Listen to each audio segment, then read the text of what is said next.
Chapter number 6 জলবায়ু অঞ্চল। এক্ষেত্রে বলা হচ্ছে একটা নির্দিষ্ট অঞ্চলের মধ্যে কী হবে, একই ধরনের উষ্ণতা, বৃষ্টিপাত ইত্যাদি দেখতে পাওয়া যাবে এবং সেই অংশগুলোকে একসাথে নিয়ে কী করবো আমরা বলবো জলবায়ু অঞ্চল। এই জলবায়ু অঞ্চল এর উপর নির্ভর করে সেখানে কী হবে, সেখানে গাছপালা সেই ধরনের হবে, জীবজন্তু সেই ধরনের হবে, সেখানে মানুষের জীবিকা থেকে শুরু করে মানুষের যে সংস্কৃতি থেকে শুরু করে সব কিছু কিন্তু সেই অঞ্চলের আবহাওয়া জলবায়ুর উপর নির্ভর করবে।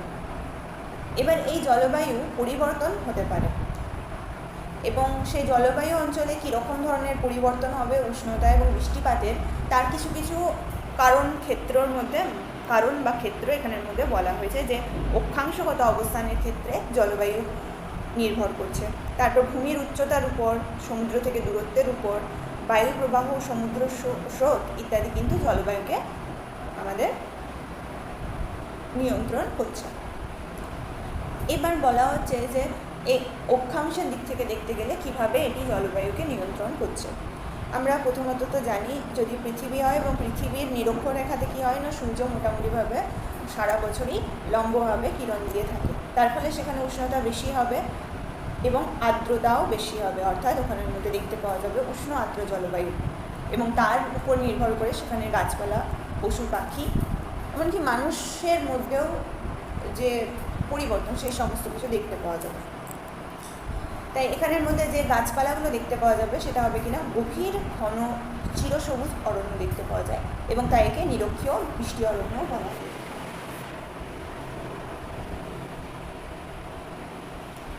এবার যেটা হচ্ছে আমরা সেকেন্ডের দিকে যাচ্ছি, যে ক্রান্তীয় অঞ্চলের দিকে, মানে ৩.৫ ডিগ্রি উত্তরের কাছাকাছি এবং ৩.৫ ডিগ্রি দক্ষিণের কাছাকাছি যে অংশগুলো, সেই অংশগুলোর কাছাকাছি, মানে অতদূর পর্যন্ত নিরক্ষরেখার ঠিক পরের দিক থেকে, মানে হয়তো নিরক্ষরেখার কাছাকাছি অংশ 10 থেকে 23-এর মধ্যে, 10-20 এরকম মাঝামাঝি, মানে যেহেতু বলা হচ্ছে যে আমাদের উত্তরায়ণ দক্ষিণায়নের সময় বিভিন্ন ধরনের পরিবর্তন আসবে চাপ বলয়ের উপর, তার উপর নির্ভর করে বৃষ্টিপাতও পরিবর্তন হয়।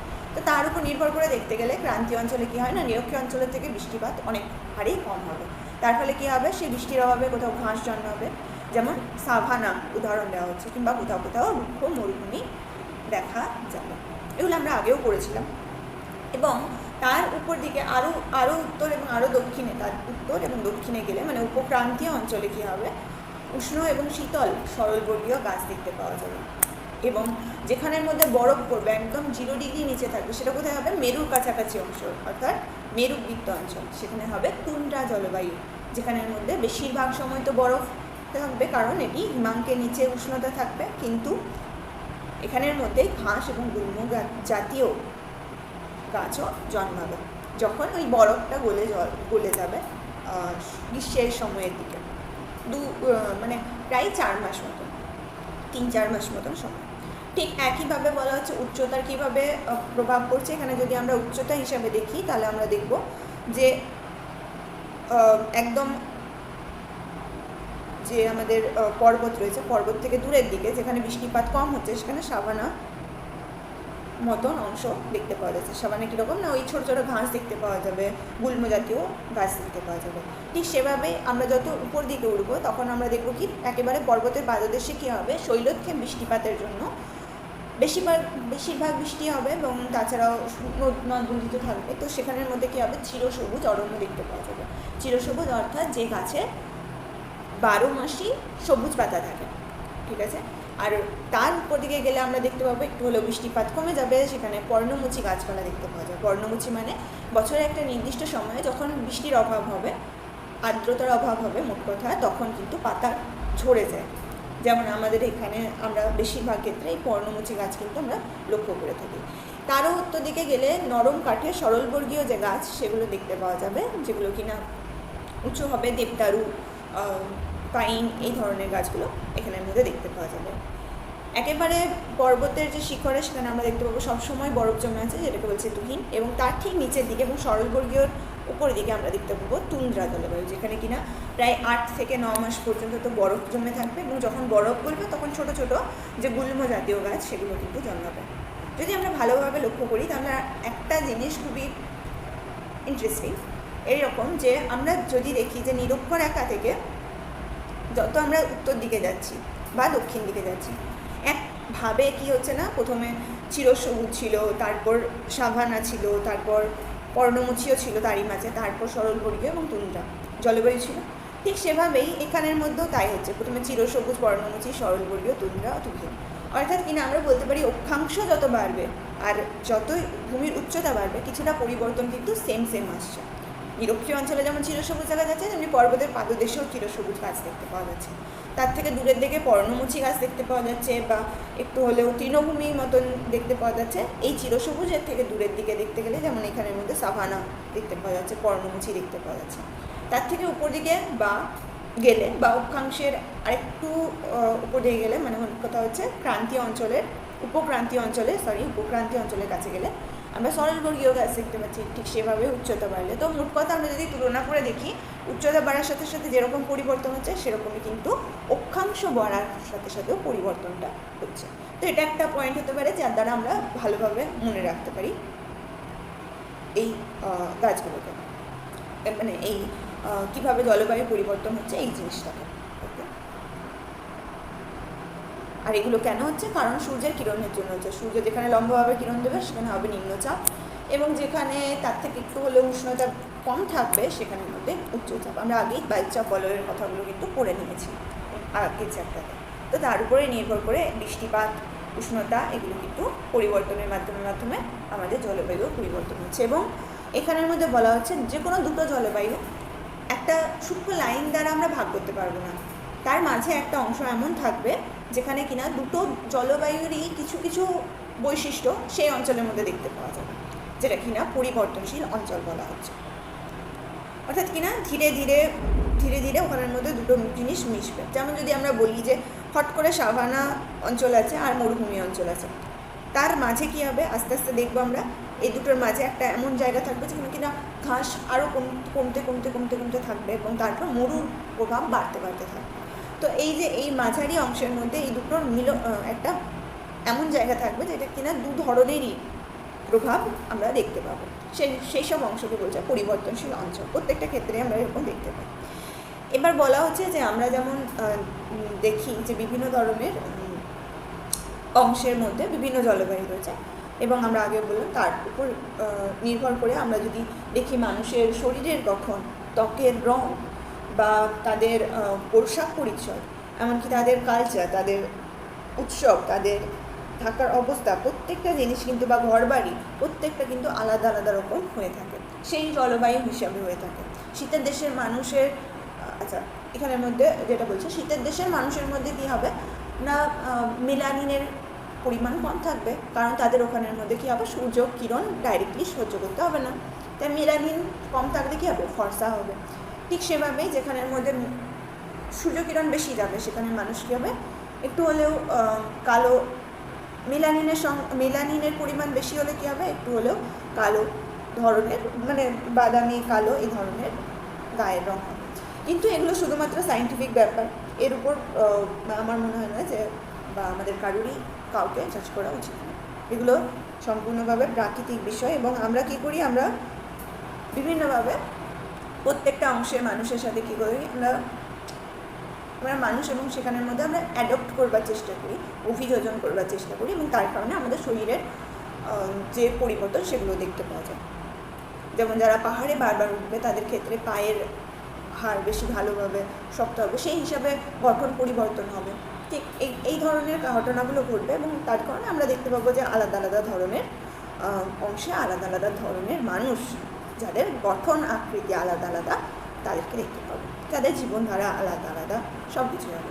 তো এখানের মধ্যে যদি আমরা এই ছবিটাকে দেখি তাহলে এখানের মধ্যে দেখতে পাবো প্রত্যেকটা কোথায় কী ধরনের আমাদের জলবায়ু দেখতে পাচ্ছে সেগুলো বলেছে, কিন্তু এগুলো আমরা পরের দিকে আরও ভালো করে দেখছি, প্রত্যেকটা আলাদা আলাদা করে। প্রথমত তো নিরক্ষরেখার কাছাকাছি অঞ্চলের মধ্যে জলবায়ু যেগুলো বলছে, প্রথম হচ্ছে নিরক্ষীয় জলবায়ু। নিরক্ষরেখার কাছাকাছি অঞ্চলের মধ্যে আমরা দেখতে পাবো প্রায় 5 থেকে 10 ডিগ্রি উত্তর দক্ষিণের মধ্যে আমরা, তাতে আমাদের আফ্রিকার কঙ্গো হোক, জাইরে নদীর অববাহিকা হোক, বা দক্ষিণ আমেরিকার অ্যামাজন নদী অববাহিকা হোক, বা দক্ষিণ পূর্ব এশিয়ার বিভিন্ন অংশ হোক, যেমন ইন্দোনেশিয়া, মালয়েশিয়া, ফিলিপাইন্স, ভারতের দক্ষিণ পশ্চিম অংশ হোক, শ্রীলঙ্কার দক্ষিণ অংশ হোক, বা আমাদের কলম্বিয়ার পশ্চিম উপকূল হোক, মাদাগাস্কারের পূর্ব অংশ হোক, বা আমাদের মধ্য আমেরিকার যে এই অংশটা পানামা অংশ হোক, কোস্টারিকা হোক, ক্যারিবিয়ান দ্বীপপুঞ্জ হোক, এই সব জায়গায় কী হচ্ছে, যেহেতু এগুলো কী হচ্ছে না ওই 0 থেকে 5 থেকে 10 ডিগ্রির মধ্যে পড়ছে উত্তর দক্ষিণ অক্ষাংশের মধ্যে, তাই এখানের মধ্যে নিরক্ষীয় জলবায়ু দেখতে পাওয়া যাবে, যেখানে কিনা কী হবে না সারা বছর একই ধরনের উষ্ণতা থাকবে, যেটা কিনা খুবই উষ্ণ হবে এবং উষ্ণ এবং আর্দ্র হবে। কেন? কারণ প্রতিদিন প্রচুর বৃষ্টিপাত হতে থাকবে, যেহেতু উষ্ণতা খুব বেশি থাকে। যদি আমরা দেখি এখানের মধ্যে বলেছে 25 ডিগ্রির কাছাকাছি উষ্ণতা থাকে, 25 থেকে 30 ডিগ্রি, যেটা কিনা গড়ে দাঁড়াচ্ছে 27 ডিগ্রি সেলসিয়াস। এবং সেই কারণে কী হয় না প্রতিদিনই প্রায় দুপুরবেলা 4টের দিকে কী হয় না 3-4টের সময় আর্দ্র বাতাস ঊর্ধ্বাকাশে উঠে যায়। যেহেতু উষ্ণতা বেশি ছিল তাই নিম্নচাপের সৃষ্টি হবে মোট কথা, এবং সেটা ঘনীভবন হয়ে বাষ্প তৈরি করে কিউমুলোনিম্বাস মেঘে পরিণত হয়ে তারপর বজ্রবিদ্যুৎ সহ বৃষ্টি ঘটে থাকবে। তাই একে 4 o'clock রেনও বলা হয়ে থাকে। বছরে প্রায় 300 দিনের কাছাকাছি, মানে 200-250 থেকে 300 দিনের মতো প্রায় বৃষ্টিপাত হতে থাকে, এবং বার্ষিকভাবে দেখলে আমরা দেখতে পাবো 200 সেন্টিমিটার থেকে 250 সেন্টিমিটার মতন বৃষ্টিপাত হতে থাকে। আমরা যদি দিন রাত্রের পরিমাপ করি তাহলে প্রায় সমান 12 ঘন্টার একটা দিন রাত্রি সময়, মানে দিন 12 ঘন্টার আর রাত্রি 12 ঘন্টার হয়ে থাকে এই অংশের মধ্যে। এবং বার্ষিক উষ্ণতার প্রসার খুবই কম হয়ে থাকে, সব জলবায়ুর তুলনায় এখানের মধ্যে কম হয়ে থাকে। অর্থাৎ কিনা আমরা যদি বলি যে মাসের মধ্যে সব থেকে শীত পড়ে, অর্থাৎ সব থেকে কম তাপমাত্রা থাকে, আর যে মাসের মধ্যে সব থেকে বেশি তাপমাত্রা থাকে, সেই দুটো তাপমাত্রার মধ্যে যে পার্থক্য দেখতে পাওয়া যাচ্ছে সেটাকে বলছে বার্ষিক উষ্ণতা প্রসার, যেটা কিনা এখানের মধ্যে প্রায় 2 ডিগ্রির কাছাকাছি, 2 থেকে 3 ডিগ্রি সেলসিয়াসের কাছাকাছি হয়, যা কিনা বাকি সমস্ত জলবায়ু থেকে সবচেয়ে কম। এবার এই যে আমরা বললাম যে সন্ধ্যাবেলা বৃষ্টি হয় দুপুর দিকে 4টের দিকে, তো তার ফলে কী হয় যে উষ্ণতাটা যখন সকালবেলা ছিল তখন সেটা মোটামুটিভাবে 27 ডিগ্রি কাছাকাছি ছিল, কিন্তু রাত্রিবেলা সেখানের মধ্যেই এই বৃষ্টি হওয়ার কারণে ঠান্ডা হয়ে যায়, উষ্ণতাটা বেশ কমে যায়, প্রায় 25 ডিগ্রিতে চলে আসে। তাই একে ক্রান্তীয় শীতকালও বলা হয়ে থাকে। এই অঞ্চলের রাত্রিকে বলা হয় ক্রান্তীয় শীতকাল। আচ্ছা, কেন বলা হচ্ছে না, একটা হচ্ছে বৃষ্টিপাত হচ্ছে, আর তাছাড়াও কী হচ্ছে মেঘমুক্ত হয়ে যাচ্ছে। মেঘমুক্ত হলে কী হবে, গ্রিন হাউস এফেক্ট হবে না, অর্থাৎ কিনা মানে যেমন CO2 যেরকম কাজ করে, ঠিক আছে, যেমন CO2 কী করে তাপটাকে ধরে রেখে দেয়, ঠিক সেভাবে মেঘও সেই তাপটাকে বাইরে যেতে দেয় না। কিন্তু যখন আকাশ মেঘমুক্ত হয়ে যাবে তখন কী হবে, সে তাপটা ধরে রাখতে পারবে না, তার কারণে এখানের মধ্যে তাপমাত্রাও কমে যায়। এবং এখানে যে জলবায়ুটি সেটি কিনা ITCZ বা আন্তঃক্রান্তীয় অভিসরণ অঞ্চল দ্বারা প্রভাবিত হয়ে থাকে। এবার এখানের মধ্যে কী কী উদ্ভিদ জৈব বৈচিত্র্য দেখতে পাওয়া যায় সেগুলোকে বলা হচ্ছে। তার মধ্যে প্রথমে বলছে উদ্ভিদ আমরা দেখেছিলাম সাধারণত সবসময় চিরসবুজ অরণ্য দেখতে পাওয়া যাবে, সারা বছর সবুজ পাতা থাকবে তাদের। এবং যদি আমরা ব্রাজিলের আমাজন নদীর অববাহিকায় দেখি তাকে সেলভা বলা হয়ে থাকে। এখানে রবার, রোজউড, ব্রাজিলিয়ান আয়রনউড বাঁশ গাছ দেখতে পাওয়া যায়। জাইরে কঙ্গো নদী, মানে আফ্রিকার যে অংশটা, সেখানের মধ্যে মেহগনি, রবার, পাম, কোকো, সিঙ্কোনা ইত্যাদি গাছ দেখতে পাওয়া যায়। দক্ষিণ পূর্ব এশিয়া, মানে আমাদের ভারতবর্ষের পশ্চিম অংশ, ওই সব জায়গাগুলোকে নিয়ে দক্ষিণ পূর্ব এশিয়ার অংশের মধ্যে শাল, সেগুন, আমলুস, রবার ইত্যাদি গাছ দেখতে পাওয়া যায়। এছাড়াও উপকূল যে অঞ্চল থাকবে সেখানে কি দেখতে পাওয়া যাবে, নারকেল এবং তাল গাছ।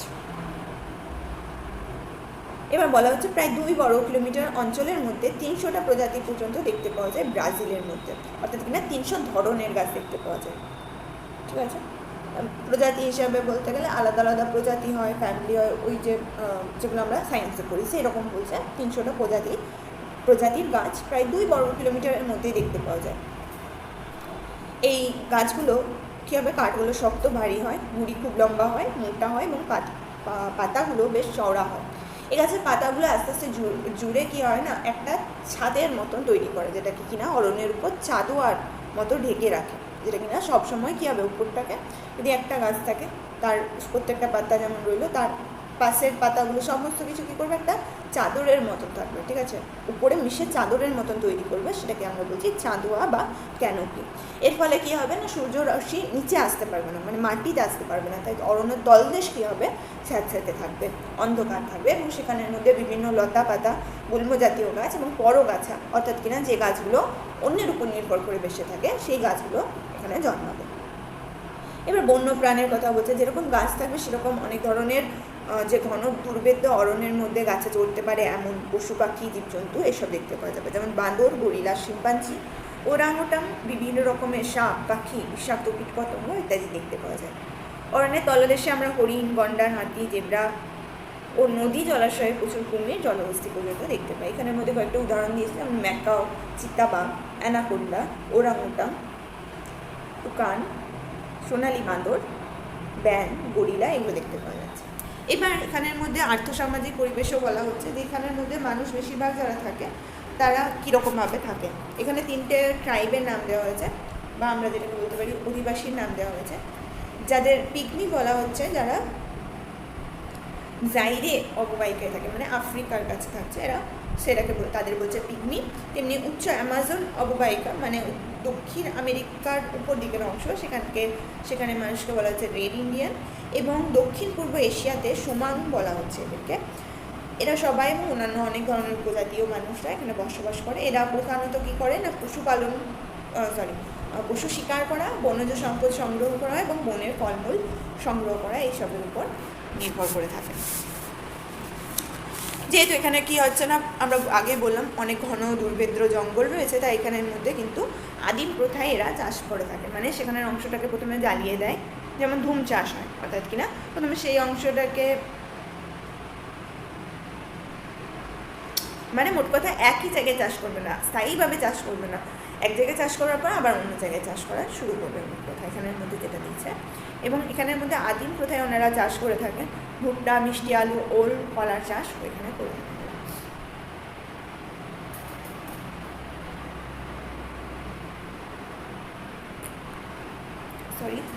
এবার এখানের মধ্যে বলা হচ্ছে যে যারা ইংরেজরা যখন এখানে আসে, ইংরেজ বলতে মোট কথা ইউরোপীয়রা অনেক জায়গা থেকে অনেকেই এসেছিল, তো তাদের মধ্যে ইউরোপীয়রা যখন আসে তখন এখানের মধ্যে বাগিচা চাষ এই অংশের মধ্যে শুরু করেন, এবং এর জন্য আমরা এখনো পর্যন্ত দক্ষিণ পূর্ব এশিয়ার মালয়, জাভা, সুমাত্রাতে রবারের চাষ দেখতে পাই, পশ্চিম ভারতীয় দ্বীপপুঞ্জে আখ এবং কলার চাষ দেখতে পাই, তেমনি আফ্রিকার গিনি উপকূলে কোকো, তাল বা পাম গাছ দেখতে পাই আমরা। এখানে খনিজ সম্পদে বেশ সমৃদ্ধ অঞ্চল। এখানে মালয়, যে আমাদের মোট কথা মালয় হচ্ছে ইন্দোনেশিয়া, মালয়েশিয়া, মালয় যে দ্বীপগুলো রয়েছে সেগুলোর কথা বলছে, ওই অংশের মধ্যে এখানের মধ্যে টিন দেখতে পাওয়া যাচ্ছে, এবং সুমাত্রা, জাভা, বর্নিও এর মধ্যে প্রচুর খনিজ তেল, প্রাকৃতিক গ্যাস পাওয়া যায়। প্রয়োজনীয় কাঁচামালের অভাবে এখানে ভারী শিল্প কিন্তু গড়ে উঠতে পারেনি। এছাড়া স্থানীয় কৃষি এবং বনজ খনিজ দ্রব্যের উপর নির্ভর করে কিছু শিল্প এখানের মধ্যে গড়ে উঠেছে। এবার যদি এখানে আমরা দেখি কী কী চাষ হচ্ছে, রবার, পাম মানে তাল গাছ, এছাড়া এখানে কফি, আখ, নারকেল, ব্রাজিলের কফি চাষ। এবার এখানের মধ্যে যেটা জানতে হবে, যে আমরা বললাম না এখানের মধ্যে যে বাগিচা কৃষি, মানে মোট কথা ক্যাশ ক্রপ, মানে যেগুলো আমরা খাবার জন্য থেকেও বেশি বিক্রির জন্য তৈরি করছি, মানে যেগুলো ধান, গম ইত্যাদি ইত্যাদি এই ধরনের, বরঞ্চ এই যেমন আম, কলা, এগুলোকে এখানের মধ্যে রাবার, কফি, এগুলো বলছে বাগিচা তৈরির মাধ্যমে করা হচ্ছে। এবার বর্তমান অবস্থা বলা হচ্ছে যে এখানের মধ্যে যেহেতু উষ্ণ আর্দ্র অঞ্চল থাকে, তাই এখানের মধ্যে মশা থাকবে, আর মশা থাকবে তার সাথে কীটপতঙ্গ থাকবে, তার ফলে কী হবে, এখানের মধ্যে ম্যালেরিয়া, কালাজ্বরের মতন রোগ দেখতে পাওয়া যায়। এবং এখানে জনসংখ্যা আস্তে আস্তে বৃদ্ধি হওয়ার কারণে, এবং তার ফলে কী হবে, চাহিদা বৃদ্ধি পাবে বসতি, শিল্পের জন্য, পরিবহনের জন্য, তো এখানে গাছগুলোকে কাটা হবে এবং অরণ্য ধ্বংস হবে। এবং এখানের মধ্যে যদি আমরা একটা বিশেষ ঘটনা বলছি, 1970 সালে যে ট্রান্স অ্যামাজন হাইওয়ের মাধ্যমে কী হচ্ছে না, বহির্বিশ্বের সাথে এই অংশটাকে যোগ করা হয়, এবং সেই সঙ্গে জৈব বৈচিত্র্য, পরিবেশের অবক্ষয় ত্বরান্বিত হয়, যেখানের মধ্যে দেওয়া হয়েছে যে আগে কীরকম ছিল, এখন কীরকম অংশ হয়ে গেছে এই অংশটা 1970 সালে।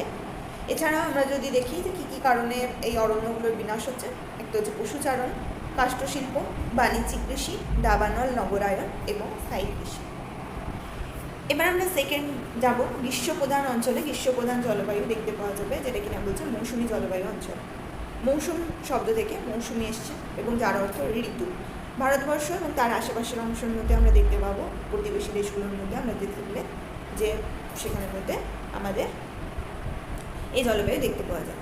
এবার যদি আমরা অবস্থান হিসাবে দেখি, তখন বলা হচ্ছে প্রায় উত্তর দক্ষিণ গোলার্ধে 10 থেকে 30 ডিগ্রি ও যে অক্ষাংশ, সেখানে মহাদেশের পূর্ব অংশগুলোর মধ্যে যে দেশগুলো রয়েছে সেখানের মধ্যে এই ধরনের জলবায়ু দেখতে পাওয়া যায়। যেখানের মধ্যে আমরা ভারতের মধ্যে যদি বলি, এশিয়ার মধ্যে Bharat, Bangladesh, Pakistan, Sri Lanka, Myanmar, Thailand, Vietnam, Taiwan, Kampuchea, দক্ষিণ চীন, ফিলিপাইন দ্বীপপুঞ্জের কিছু অংশ, এইসবের মধ্যে আমরা মৌসুমী জলবায়ু দেখতে পাই। এছাড়াও আমরা পূর্ব আফ্রিকার মধ্যে সোমালি, মাদাগাস্কার এবং উত্তর অস্ট্রেলিয়ার কুইন্সল্যান্ডের কাছে কিছু অংশ কিন্তু এই জলবায়ু দেখতে পাই। এই যে কুইন্সল্যান্ড, এই যে অংশগুলো হচ্ছে দক্ষিণ এশিয়ার বিভিন্ন অংশগুলো, দক্ষিণ পূর্ব এশিয়ার। এই যে আফ্রিকার যে মাদাগাস্কার দ্বীপ বললো, এখানে মাদাগাস্কার দ্বীপ অবস্থান করছে, প্রত্যেকটা অংশে আমরা এই ধরনের দেখতে পাচ্ছি। এবার এখানের মধ্যে জলবায়ুর বৈশিষ্ট্য হিসেবে বলতে গেলে, এক তো হচ্ছে আমরা এই জলবায়ুটাকে যদি আমাদের পরীক্ষায় আসে তাহলে আমরা এটাকে ভালোভাবে লিখতে পারবো, কারণ আমাদের ভারতবর্ষে এই জলবায়ুর দ্বারাই প্রভাবিত হয়, যেখানে কিনা আমরা 4টে ঋতু দেখতে পাই। প্রথম হচ্ছে শীতকাল। শীতকালে এখানে বৃষ্টি হয় না, কখনো কখনো পশ্চিমী ঝঞ্ঝার কারণে কিন্তু বৃষ্টি হয়। তো এখানে বলা হচ্ছে যে এই মৌসুমী বায়ুর মধ্যে উত্তর পূর্ব মৌসুমী বায়ু রয়েছে। উত্তর পূর্ব দিক থেকে মৌসুমী বায়ু আসার কারণে, স্থলভাগ থেকে আসার কারণে কী হবে, বেশিরভাগ ক্ষেত্রে বৃষ্টি না ঘটালেও করমণ্ডল উপকূলের অংশে এখানের মধ্যে বৃষ্টিপাত ঘটিয়ে থাকে। এমনকি আন্দামান নিকোবর দ্বীপপুঞ্জেও কিন্তু আমাদের বৃষ্টিপাত ঘটিয়ে থাকে। আচ্ছা, এখানের মধ্যে আমরা বললাম যে উত্তর পূর্ব যে দিক থেকে বাতাসটা যখন আসবে, মানে মোট কথা এইভাবে যখন আসছে, তখন কি হচ্ছে না, শুধুমাত্র এই করমণ্ডল উপকূলের অংশের মধ্যে কিন্তু বৃষ্টিপাত ঘটাচ্ছে, শ্রীলঙ্কার মধ্যে, করমণ্ডল উপকূলের মধ্যে এবং আন্দামান নিকোবর দ্বীপপুঞ্জে। এছাড়াও শীতের সময় পশ্চিমী ঝঞ্ঝার কারণে, অর্থাৎ কিনা ভূমধ্যসাগর থেকে আসা বায়ুর কারণে, এখানে যে ঠান্ডা বাতাস থাকবে হিমালয়ের কাছে, সেখান থেকে কী হবে না, এখানের মধ্যে বায়ু থেকে মেঘ সৃষ্টি হবে। সেখানে পশ্চিমী ঝঞ্ঝার কারণে উত্তর পশ্চিম ভারতে আমরা দিল্লির কাছাকাছি অংশের মধ্যে, দিল্লি, হরিয়ানা, এই জায়গাগুলোর মধ্যে এবং পাকিস্তানের কিছু অংশে আমরা তুষারপাত পর্যন্ত দেখতে পাই। তুষারপাত, বৃষ্টিপাতও হয়ে থাকে। এবার দ্বিতীয় আমরা যাচ্ছি মার্চ থেকে মে মাসের মধ্যে। আমরা যেগুলো দেখতে পাই সেরকমই বলতে থাকবো, তাহলেই হয়ে যাবে। যেটা কিনা হচ্ছে প্রাক মৌসুমি গ্রীষ্মকাল। গ্রীষ্মকালে কী হবে না, তাপমাত্রা বেড়ে যাবে। তাপমাত্রা বাড়লে কী হবে, স্থলভাগ তাড়াতাড়ি গরম হবে। এখানে বলছে গ্রীষ্মের গড় তাপমাত্রা 30 ডিগ্রি হয়ে যায় এবং 38 ডিগ্রির বেশিও কিছু কিছু ক্ষেত্রে হয়ে যায়। এবং অত্যধিক উষ্ণতার কারণে কী হবে, স্থলভাগের মধ্যে তাড়াতাড়ি স্থলভাগ গরম হবে, জলভাগ আস্তে আস্তে গরম হবে এবং ঠান্ডাও সেই হিসাবেই হবে। তো এখানের মধ্যে স্থলভাগে নিম্নচাপ শুরু হবে, এখানের মধ্যে আস্তে আস্তে বাতাস উপরে উঠবে, মেঘ সৃষ্টি করবে এবং সেখানের মধ্যে বৃষ্টিপাত হবে। মানে মোট কথা খুব বেশি নয়, অল্প অল্প বৃষ্টিপাত হবে। যে মার্চ এপ্রিল মাসে বাংলাদেশ, অসম, মায়ানমারের কিছু অংশে বৃষ্টিপাত হবে এই নিম্নচাপের জন্য। এবার বর্ষাকাল, যেটা কিনা মৌসুম বায়ুর আগমন বোঝাচ্ছে। অর্থাৎ কিনা এই যে দক্ষিণ পশ্চিম মৌসুমি বায়ুর কারণে দক্ষিণ পশ্চিম দিক থেকে আসা বায়ু যখন আসবে, তখন কিনা প্রচুর পরিমাণে জলীয় বাষ্পপূর্ণ বায়ু যখন আসবে আরব সাগর এবং বঙ্গোপসাগর থেকে, তখন এখানের মধ্যে প্রচুর পরিমাণে আকস্মিক বৃষ্টি এবং প্রচণ্ড বৃষ্টিপাত এখানে শুরু করবে, যেটা কিনা আমরা বলবো মৌসুমি বায়ুর বিস্ফোরণ। এবং বাতাসের সর্বাধিক জলীয় বাষ্পের পরিমাণ মানে এই সময়ই থাকে এবং এখানের মধ্যে প্রায় বার্ষিক বৃষ্টিপাতের পরিমাণ 200 থেকে 300 সেন্টিমিটারের মতন হয়ে থাকে। মৌসুম রামের মতন, মানে মৌসুম রামে সব থেকে বেশি বৃষ্টিপাত হচ্ছে, ঠিক আছে। তো সেখানের মধ্যে 1200 সেন্টিমিটারের মতন বৃষ্টিপাত হয়ে থাকে।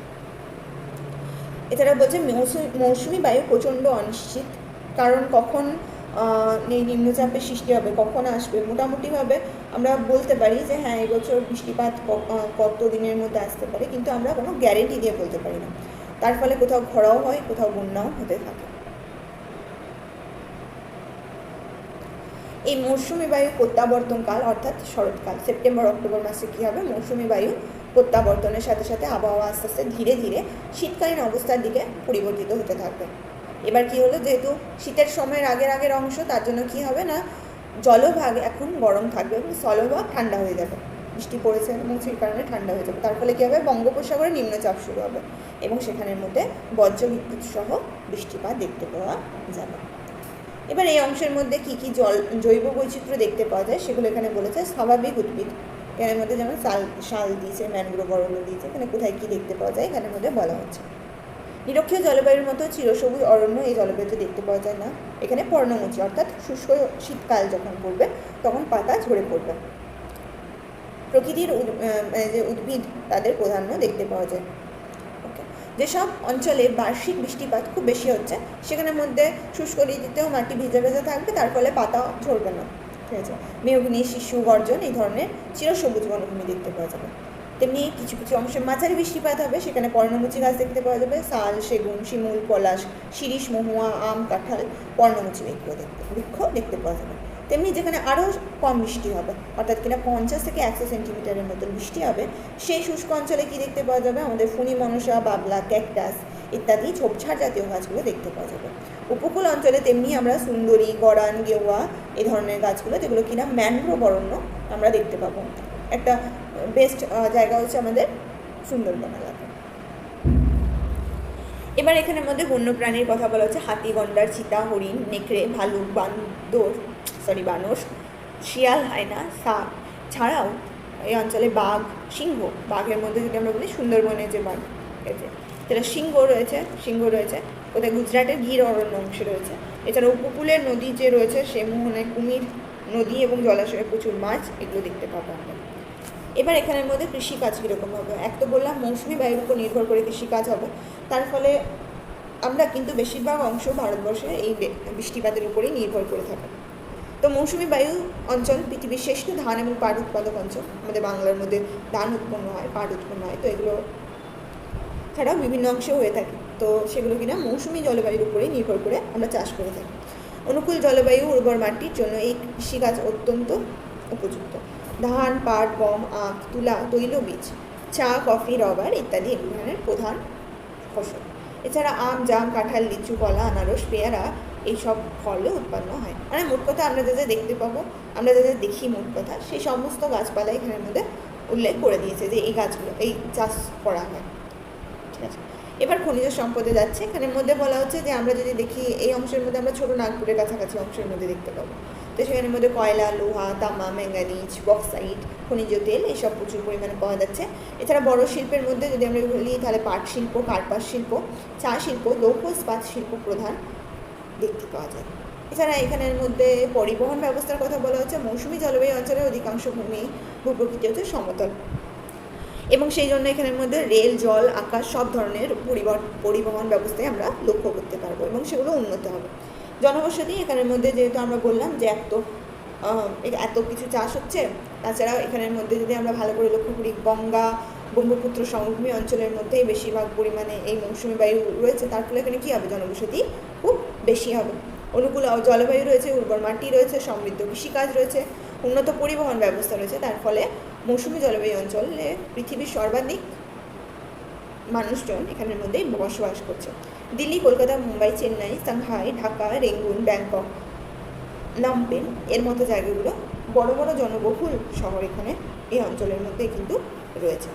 ভবিষ্যতে সম্ভাবনার কথা বলা হচ্ছে। অনুকূল জলবায়ু, কৃষিজ, বনজ, খনিজ সম্পদের প্রাচুর্য থাকায় এই অঞ্চলের উন্নত পরিকাঠামো, প্রযুক্তি, আধুনিক শিল্প স্থাপন এর মাধ্যমে দ্রুত অর্থনৈতিক বিকাশের সম্ভাবনা রয়েছে। এখানের মধ্যে দুটো শহর দিয়েছে, যেমন দিল্লি আমরা তো জানি কতটা উন্নত জায়গা, এখানের মধ্যে দেখতে পাচ্ছি কত মানুষজন বসবাস করছে, তেমনি ব্যাংককেও বলা হচ্ছে এই অংশের মধ্যে রয়েছে। এবার আমরা যাবো থার্ড যে জলবায়ু এখানের মধ্যে বলা হচ্ছে, সেটা বলছে নাতিশীতোষ্ণ জলবায়ু, যেটা কিনা ভূমধ্যসাগরীয় জলবায়ু অঞ্চল।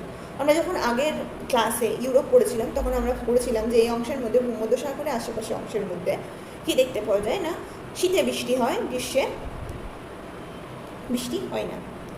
তো ওই জলবায়ুটা, ওই মেন জলবায়ুটা যেটা কিনা ভূমধ্যসাগরের আশেপাশের অংশের মধ্যে দেখতে পাওয়া যাবে, সেই জলবায়ুটা নিয়ে কিন্তু এখানের মধ্যে বলা হচ্ছে। উষ্ণ নাতিশীতোষ্ণ মণ্ডলের বিশিষ্ট জলবায়ু অঞ্চল হলো এই ভূমধ্যসাগরীয় জলবায়ু অঞ্চল। শুধুমাত্র ভূমধ্যসাগরের তীরবর্তী দেশগুলো রয়েছে, এছাড়াও আরও প্রকৃতপক্ষে পৃথিবীর যে সমস্ত অঞ্চলে ভূমধ্যসাগরের তীরবর্তী দেশগুলোর মতো জলবায়ু দেখতে পাওয়া যায় তাকেও কিন্তু ওই ভূমধ্যসাগরীয় জলবায়ু অঞ্চলের নামেই ডাকা হয়ে থাকে। এখানের মধ্যে যদি আমরা বলি তাহলে বলছে যে উত্তর দক্ষিণ গোলার্ধে 30 থেকে 40 ডিগ্রি অক্ষাংশের মধ্যে যে পশ্চিম দিকের অংশগুলো আছে মহাদেশের, তার সেখানে আমরা কিন্তু এই জলবায়ু দেখতে পাই। যেমন আমাদের ইউরোপের France, Italy, Spain, Greece, Portugal, Albania, Yugoslavia, এই যে অংশগুলো, এছাড়া এশিয়ার তুরস্ক, ইসরায়েল, এই যে আশেপাশের অংশে এখানের মধ্যে অবস্থান করছে এশিয়ার ইসরায়েল, তুরস্ক, এই অংশগুলো, ঠিক আছে। তারপর সিরিয়া, লেবানন, এছাড়া আফ্রিকার এই অংশগুলো, যে উপরের দিকের অংশগুলো, সেগুলো যেমন মিশর, মরক্কো, লিবিয়া, আলজেরিয়া, টিউনেশিয়া, এই ধরনের যে 16টি দেশ রয়েছে সেখানের মধ্যে ভূমধ্যসাগরীয় জলবায়ুর সর্বাধিক প্রভাব আমরা লক্ষ্য করতে পারি। এছাড়াও ভূমধ্যসাগরের আশেপাশে ছাড়াও আমরা বললাম যে বিভিন্ন অংশে যেগুলোতে দেখতে পাওয়া যাবে এই ধরনের জলবায়ু, তাদেরকেও আমরা ভূমধ্যসাগরীয় জলবায়ু হিসাবে দেখে থাকি। তেমনি এখানের মধ্যে বলছে উত্তর আমেরিকার এখানে যে ক্যালিফোর্নিয়া রয়েছে সেখানে, দক্ষিণ আমেরিকার চিলি অংশ রয়েছে সেখানের মধ্যে, দক্ষিণ আফ্রিকার কেপটাউন, এই যেখানের মধ্যে কেপটাউন, এছাড়া অস্ট্রেলিয়ার দক্ষিণ পশ্চিম যে অংশ এবং দক্ষিণ পূর্ব অংশ, তাদের মধ্যে এখানের মধ্যে আমরা দেখতে পাবো এই ধরনের জলবায়ু। এই জলবায়ু কী হবে না, এখানের মধ্যে আমরা দেখতে পাবো যে সারা বছর মৃদু ভাবাপন্ন, মানে মোট কথা খুব যে গ্রীষ্ম বেশি পড়বে সেরকম না, খুব মানে যে শীত পড়বে সেরকম না, আবার মাঝারি মাপের পড়বে সেরকম না, মানে মাঝারি মাপ, মানে মোট কথা হচ্ছে শীতের সময় অল্প শীত পড়বে, গ্রীষ্মের সময় অল্প গ্রীষ্ম পড়বে, সাধারণ ব্যাপার। শুষ্ক গ্রীষ্মকাল দেখতে পাওয়া যাবে এবং শীতে বৃষ্টিপাত দেখতে পাওয়া যাবে। এটা কিন্তু মেন বৈশিষ্ট্য এখানের মধ্যে। উষ্ণতার কথা বলা হচ্ছে প্রায় গ্রীষ্মকালে 21 থেকে 27 ডিগ্রি, তবে শীতকালে সেটা কমে 5 থেকে 27 ডিগ্রির মধ্যে থাকতে পারে। বার্ষিক তাপমাত্রার প্রসার আমরা দেখতে পাচ্ছি 17 ডিগ্রি, মানে মোট কথা বছরের সবথেকে গরম মাস এবং বছরের সবথেকে কম মানে সবথেকে ঠান্ডা মাস, তাদের মধ্যে যে তাপমাত্রার পার্থক্য সেটা হচ্ছে 17 ডিগ্রি সেলসিয়াস, ঠিক আছে। এটা নিশ্চয়ই বোঝা যাচ্ছে তাপমাত্রার প্রসার মানে কি বলছে, এবং বার্ষিক বলছে মানে বছরে যে পার্থক্য, ওকে। এবার গ্রীষ্মকালে ভূমধ্যসাগরীয় অঞ্চলে উচ্চচাপ বলয় অবস্থান করে, তার কারণে এখানে কী হবে, বৃষ্টিপাত হবে না।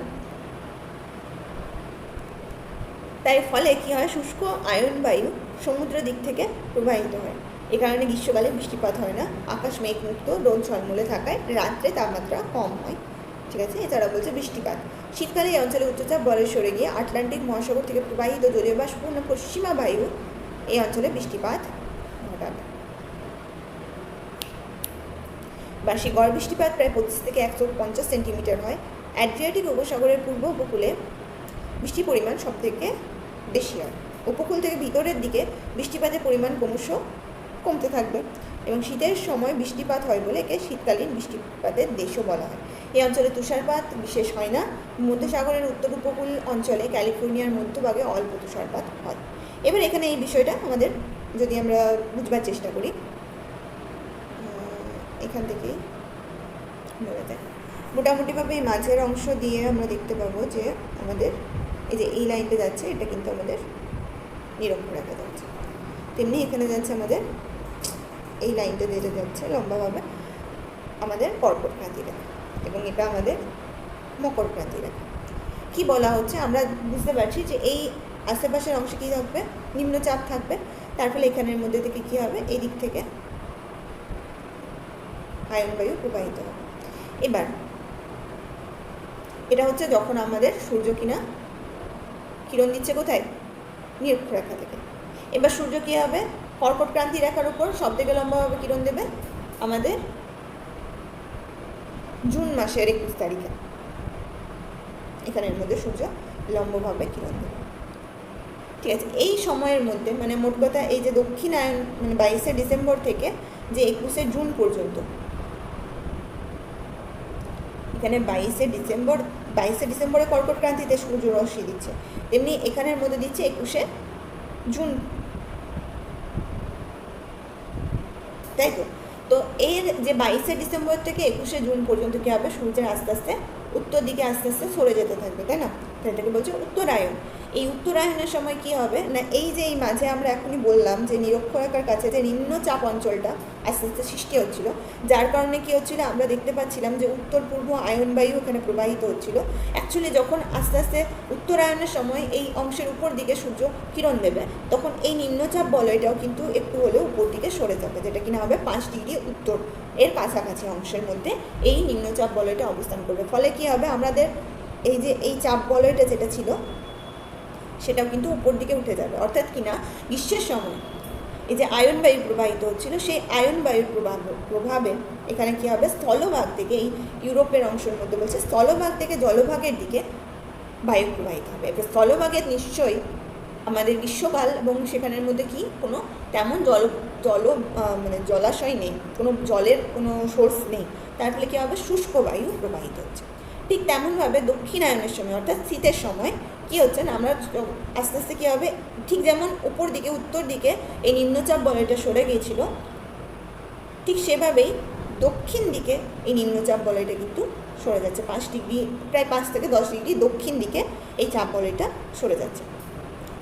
এবার যখন এই চাপ বলয়টা সরছে, তখন এখানে যে চাপ বলয়টা ছিল, কর্কটীয় যে উচ্চ চাপ বলয়টা ছিল, সেটাও আস্তে আস্তে নিচের দিকে আরও দক্ষিণ দিকে 5 ডিগ্রি সরে আসবে। ঠিক আছে, প্রত্যেকটাই কী হবে, প্রত্যেকটা চাপ বলয় দক্ষিণ দিকে সরে আসবে যখন শীত পড়বে। তো সেই শীতের সময় তাহলে কী হবে, আমরা দেখলাম এই অংশের মধ্যে চলে আসবে, কিছুটা হলেও নিচে চলে আসবে মোট কথা কর্কট ক্রান্তি দেখা যাবে। এবং এই অংশের মধ্যে আমরা দেখতে পাবো পশ্চিমা বায়ুর প্রভাব দেখতে পাবো আমরা।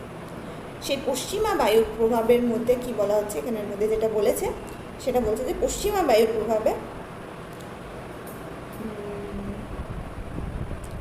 আটলান্টিক মহাসাগর থেকে প্রবাহিত জলীয় বাষ্পপূর্ণ বায়ু পশ্চিম অঞ্চলে বৃষ্টিপাত ঘটাতে শুরু করবে। এবার এই আটলান্টিক মহাসাগর থেকে কী হবে, পশ্চিম দিক থেকে বায়ু আসবে, ঠিক আছে, এবং কীরকমভাবে যাবে সেটা বলছি। এরকমভাবে যাচ্ছিল তো বায়ুটা, সেই প্রভাবে এখানে পড়বে।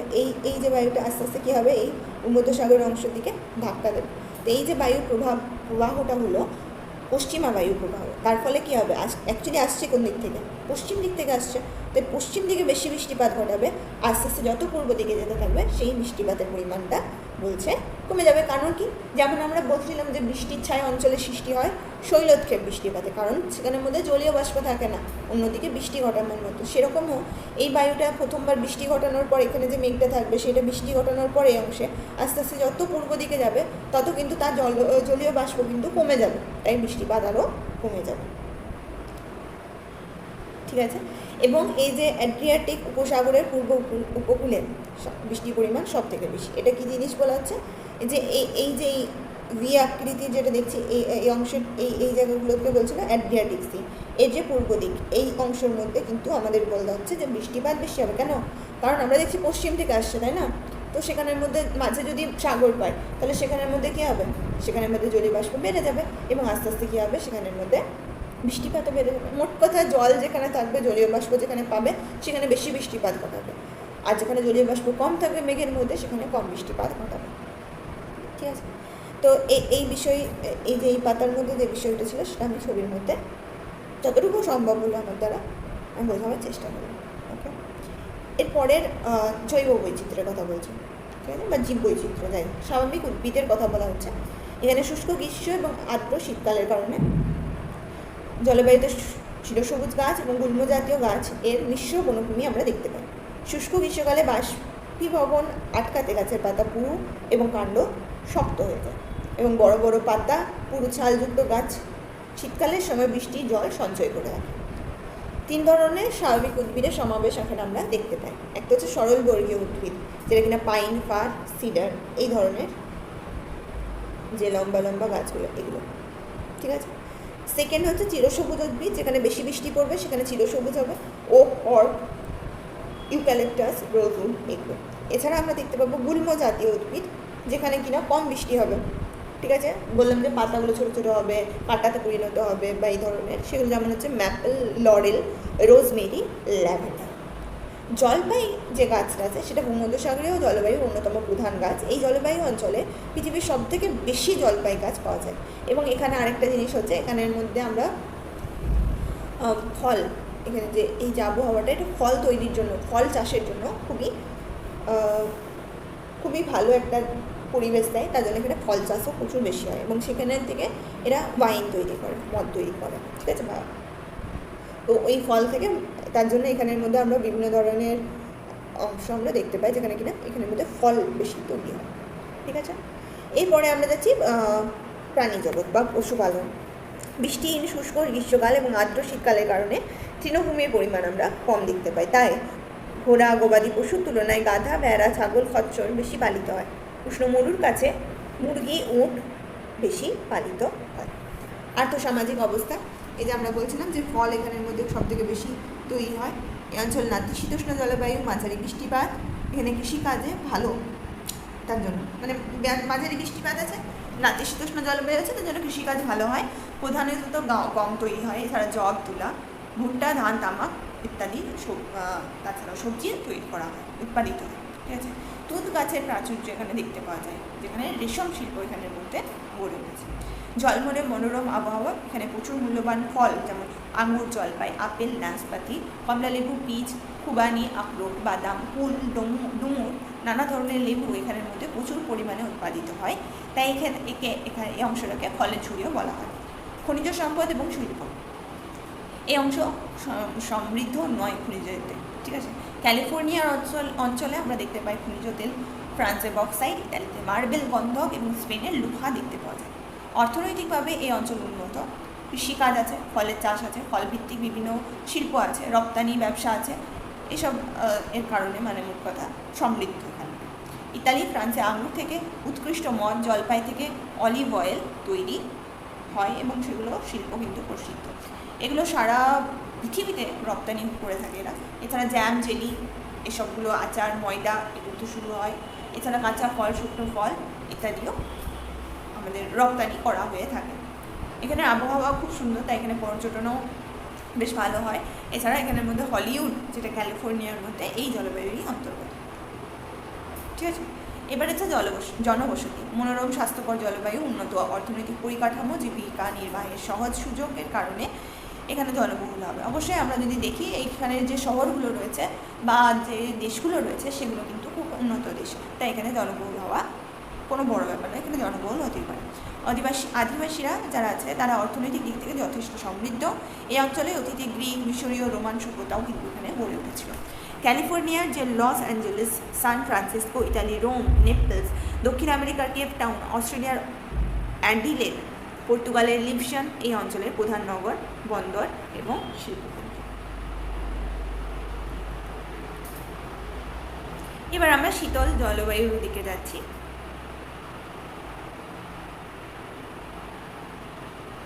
আচ্ছা, এটাই আছে। এবার শীতল জলবায়ুর দিকে যাচ্ছি, সেটা কিনা হচ্ছে আমাদের তুন্দ্রা জলবায়ু। এখানে বলছে সুমেরু আর কুমেরু বৃত্ত অঞ্চল, মানে 64.5 ডিগ্রি উত্তর দক্ষিণের উপর দিকের যে অংশগুলো, মানে 64.5 ডিগ্রির উপরের দিকে গিয়ে 90 ডিগ্রি পর্যন্ত, আর এদিকে 64.5 ডিগ্রির পরের থেকে আর কি, মানে মোট কথা 70 থেকে 90 ওই ধরনের জায়গাগুলো, ঠিক আছে। আমরা দেখতে পাবো তুন্দ্রা জলবায়ুকে। গ্রীষ্মকালে বরফ বলে এই জলবায়ু অঞ্চলে কিছু শৈবাল জন্মায়, শৈবালের নাম থেকেই তুন্দ্রা জলবায়ুর নামকরণ করা হয়েছে। সুমেরুবৃত্ত, কুমেরুবৃত্ত নিকটীয় উত্তর আমেরিকার কানাডা অংশ, এই অংশগুলো দেখতে পারি, কানাডা অংশ, আলাস্কা, এখানে আছে আলাস্কা। এছাড়া ইউরেশিয়ার উত্তর অংশ, এই অংশগুলো, ইউরোপের যে এই যে ইউরেশিয়ার অংশ, এখানের মধ্যে এই 3টে দ্বীপ রয়েছে, নরওয়ে, সুইডেন, এই জায়গাগুলো, ফিনল্যান্ড, আর এখানের মধ্যে গ্রিনল্যান্ড এটা, এখানের মধ্যে সংকীর্ণ উপকূল অংশে এবং এশিয়া, সাইবেরিয়াও, এই জায়গাগুলো কী হচ্ছে না তুন্দ্রা জলবায়ু আমরা দেখতে পাচ্ছি। দক্ষিণ গোলার্ধে যদি যাই তখন আটলান্টিক যে মহাদেশের কিছু অংশেও এই জলবায়ু দেখতে পাওয়া যায়। কি দেখতে পাবো এখানে গেলে? বরফ দেখতে পাবো।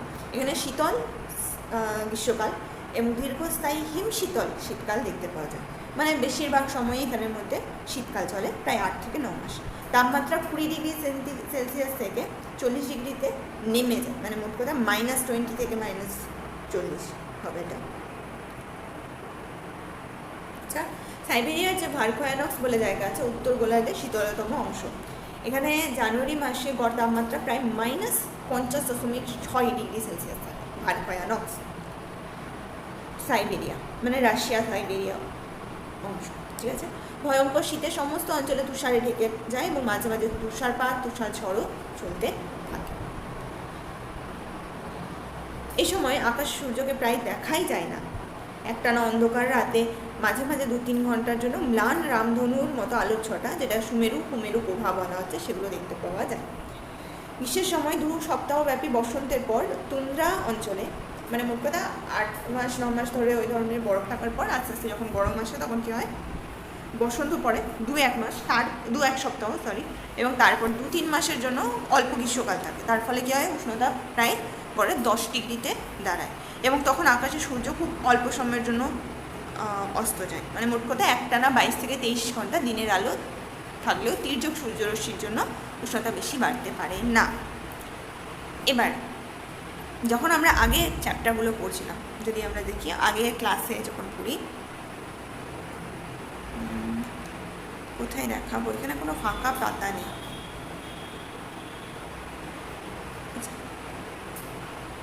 এর মধ্যে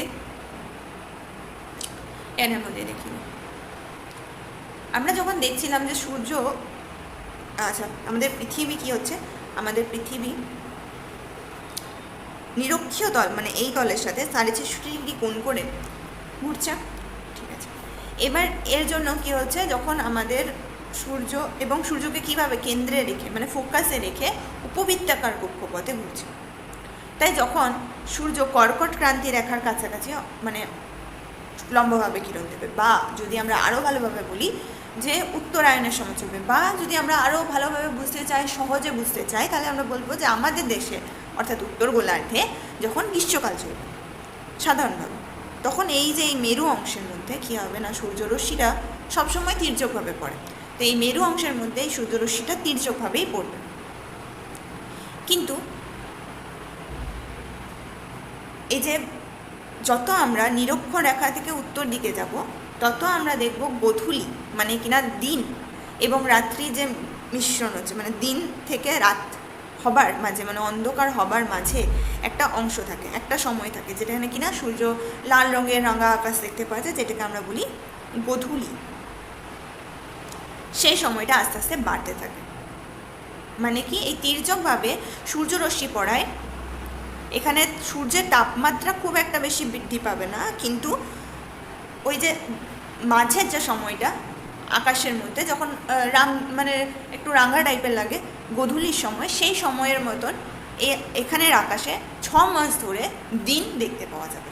ঠিক সেই একইভাবে সেই সময়ই কী হবে না, সূর্য যখন উত্তর গোলার্ধে লম্বভাবে, মানে উত্তর বলতে কর্কট ক্রান্তিতে লম্বভাবে কিরণ দিচ্ছে, তখন কিন্তু এই দক্ষিণ গোলার্ধের এই পয়েন্টে, দক্ষিণ মেরুতে কিন্তু সূর্যরশ্মি যাবে না। এবং তার কারণে কি হয় না, উত্তর গোলার্ধে যখন আমাদের দিন চলছে, ঠিক তেমনই আমরা যদি দেখি তাহলে দক্ষিণ গোলার্ধে 6 মাস ধরে এই অংশটা এইদিকে পড়ছে, তখন এই অংশের মধ্যে কি চলছে, রাত চলছে, 6 মাস রাত্রি চলছে। এবার আমরা বললাম যে তির্যকভাবে যত পড়বে ততটা কীরকম হবে আকাশটা দেখতে, গোধূলির আকাশের মতন হবে, অর্থাৎ কিনা খুব গরম হবে না, খুব মানে যে গরম হবে সেরকম হবে না, উষ্ণতা বেশি হবে না, তির্যকভাবে যেহেতু সূর্যরশ্মি আসছে, ঠিক আছে। এই জিনিসটা বোঝা গেল। এখানের মধ্যে বলছে একটানা 22 থেকে 23 ঘন্টা। ঠিক তেমনই যখন শীতকাল পড়বে তখন উল্টো ঘটনা ঘটবে, উত্তর গোলার্ধে তখন 6 মাস রাত চলবে এবং দক্ষিণ, মানে উত্তর গোলার্ধের উত্তর মেরুতে এবং দক্ষিণ গোলার্ধের দক্ষিণ মেরুতে তখন কি চলবে, আমাদের টানা রাত চলবে, ঠিক আছে, দিন চলবে। কর্কট ক্রান্তিতে যখন মানে কর্কট ক্রান্তিতে যখন সূর্যরশ্মি আসবে, তখন উত্তর মেরুতে 6 মাস দিন চলবে, দক্ষিণ মেরুতে 6 মাস রাত চলবে। আর যখন দক্ষিণ দিকে অর্থাৎ কিনা মকর ক্রান্তির থেকে রেখার দিকে সূর্যরশ্মি লম্বভাবে যাবে, তখন উত্তর গোলার্ধ মানে উত্তর দিকে কী হবে, উত্তর মেরুতে তখন 6 মাস রাত্রি চলবে এবং দক্ষিণ মেরুতে তখন 6 মাস দিন চলবে, কিন্তু সেখানে উষ্ণতাটা খুব বেশি হয় না। হলো, বোঝা গেল। এটা আগেও ছিল চ্যাপ্টারটা, এই জিনিসটা। এবং এখানের মধ্যে যে আলোর ছটা দেখতে পাওয়া যাবে, কেননা এখানের মধ্যে যে আয়ন স্তর আছে সেখানের সাথে কিছু আয়নিত হয়ে সেখান থেকে আলো বেরোয়, মোট কথা অক্সিজেনের কিছু ভেঙে যায় এবং তারপর সেখানের মধ্যে ওই আয়নীয় হয়ে ওখানের মধ্যে ছটা বেরোয়। তো ওগুলো পরের দিকে থাকবে, যখন আমরা করবো তখন এই ধরনের আলো দেখতে পাওয়া যায়। নরওয়ের উত্তরে হ্যামার ফেস্ট বন্দর যেটা আছে এবং তার আশেপাশে অঞ্চলে স্থানীয় সময় অনুযায়ী গভীর রাতেও আকাশে সূর্য দেখতে পাওয়া যায়, তাকে নিশ্চিত সূর্যের দেশ বলা হয়ে থাকে। গ্রীষ্মকালের আকাশ কুয়াশায় ঢাকা থাকে এবং 20 থেকে 30 সেন্টিমিটার মতন বৃষ্টিপাত হয়ে থাকে। এবার জৈব বৈচিত্র্য, মানে স্বাভাবিক উদ্ভিদ কি, যেহেতু সবসময় বেশিরভাগ সময় হিমাঙ্কের নিচে থাকতে থাকে, তাই বড় গাছ কোনো রকম জন্মাবে না এখানের মধ্যে। ওই যখন বরফটা গলে যাবে তখন মস, কিছু ফুল গাছ, কিছু লাইকেন, এই ধরনের গাছপালা জন্মাবে। তেমনি এখানের মধ্যে যে ধরনের পশুগুলো আমরা দেখবো, তাদের গায়ে কী হবে, লোম থাকবে, ঠিক আছে। তাদের ঠিক খুব মোটা লোম থাকবে, যাতে সেই অংশের মধ্যে কী হবে না, যাতে তারা ঠান্ডাকে সহ্য করতে পারে। তো এখানের মধ্যে যেমন মেরু ভালু দেখতে পাওয়া যাবে, তিমি দেখতে পাওয়া যাবে, মেরু শিয়াল দেখতে পাওয়া যাবে, ক্যারিবু দেখতে পাওয়া যাবে, ঠিক আছে। এবার আমরা দেখতে পাবো যে আর্থসামাজিক পরিবেশ এবং জীবনযাত্রা। এই অংশের মানুষেরা কীরকম হবে, প্রতিকূল খুব জলবায়ু, কষ্টকর জীবনযাত্রা হবে, তাই এখানের মধ্যে বেশি জন থাকে না। একমাত্র আদিম যারা অধিবাসী আছে তারা এখানের মধ্যে বসবাস করে থাকে। এখানের মধ্যে গ্রিনল্যান্ড, কানাডা, আলাস্কার উত্তরাংশে এক্সিমো রেড ইন্ডিয়ানরা থাকেন। আর এখানে ইউরেশিয়ার যে অংশ, সেখানের মধ্যে স্যামোয়েদ, ইয়াকুত এরা থাকে সাইবেরিয়া অংশে। ল্যাপল্যান্ডের ফিনল্যান্ডে ফিন উপজাতির মানুষেরা এখানে বসবাস করে। এখানের মধ্যে এরা কী করে, যেহেতু বরফ হচ্ছে তাপের খুব পরিবাহী, তাই এখানে বরফের গোলাকার ঘর তৈরি করেন এরা, এই যেগুলোকে ইগল বলে, এবং সেখানে বসবাস করেন। তীব্র শীতে এখানে কৃষিকাজ হয় না, যাযাবর জীবনযাপন এখানের মধ্যে মানুষেরা করে থাকে। শিল মাছের গ্রীষ্মকালে বরফ গলে গেলে শিল মাছের চামড়ায় তৈরি তাঁবুতে, যেটা কি না টিউপিক বলে, এখানে মানুষরা বসবাস করে। যাতায়াতের জন্য বরফের উপর গাড়ি চলবে, ঠিক আছে, বরফের উপর চাকাবিহীন স্লেজ গাড়ি চলে, আর জলে শিল মাছের চামড়ায় তৈরি কায়াক নৌকা ব্যবহার করে এরা। পশুর চামড়া দিয়ে পোশাক তৈরি করে, হাড় দিয়ে শিকারের বর্ষা সূচ তৈরি করে। খাদ্যের জন্য শিল, ভাল্লুক, বলগা হরিণ, মেরু শিয়াল এরা শিকার করে থাকেন, আর সমুদ্রে মাছ ধরে থাকে। হরিণের দুধ, বেরি ফল এদের প্রিয় খাদ্য। সাম্প্রতিক পরিবর্তন, বর্তমানে কী হচ্ছে, আমাদের খনিজ সম্পদ সন্ধানের কাজ চলছে। যেমন স্পিটসবার্গে কয়লা, সুইডেনের কিরুনা অঞ্চলে আকরিক লোহা, ইউক্রেন এবং আলাস্কায় সোনা, খনিজ তেল, এগুলো কিন্তু তোলার চেষ্টা করা হচ্ছে। তার ফলে কী হচ্ছে, এখানে কিছু শিল্প গড়ে উঠছে। রেলপথ, জলপথে এই অঞ্চলের সঙ্গে বিশ্বের যোগাযোগ বাড়ছে। সাইবেরিয়ার মারমিনস্ক বন্দর থেকে সেন্ট পিটার্সবার্গ পর্যন্ত রেলপথ পর্যন্ত নির্মিত হয়েছে। উত্তর আমেরিকার আলাস্কা হাইওয়ে তুন্দ্রা অঞ্চলকে অন্যান্য অংশের সঙ্গে যুক্ত করেছে। কিছু অঞ্চলকে মুক্ত করে অথবা গ্রিন হাউস প্রযুক্তিতে কিন্তু গাছপালাও তৈরি করা হচ্ছে, মানে চাষবাস করা হচ্ছে। আদিবাসীরা পশুর লোম, চামড়া বিনিময়ে চা, কফি, তামাক ইত্যাদি প্রয়োজনীয় দ্রব্য আমদানি করে। বর্তমানে এই অঞ্চলের প্রভূত উন্নতি ঘটেছে এবং অধিবাসীরাও ধীরে ধীরে আধুনিক জীবনযাত্রায় অভ্যস্ত হয়ে উঠেছে। তো মোট কথা এখানে স্নো মোবাইল এরকম রয়েছে, তারপরে এখানে স্লেজ গাড়ি, টিউপিক মানে ওই মাছের যে ছাল দিয়ে তৈরি করা হচ্ছে, সেখান থেকে যারা এই অংশগুলো এই ধরনের দেখতে হয়। ওকে, এইগুলোই ছিল এখানের মধ্যে এই চ্যাপ্টারের মধ্যে। ওকে, তো এই চ্যাপ্টারটা এর সাথেই শেষ হচ্ছে।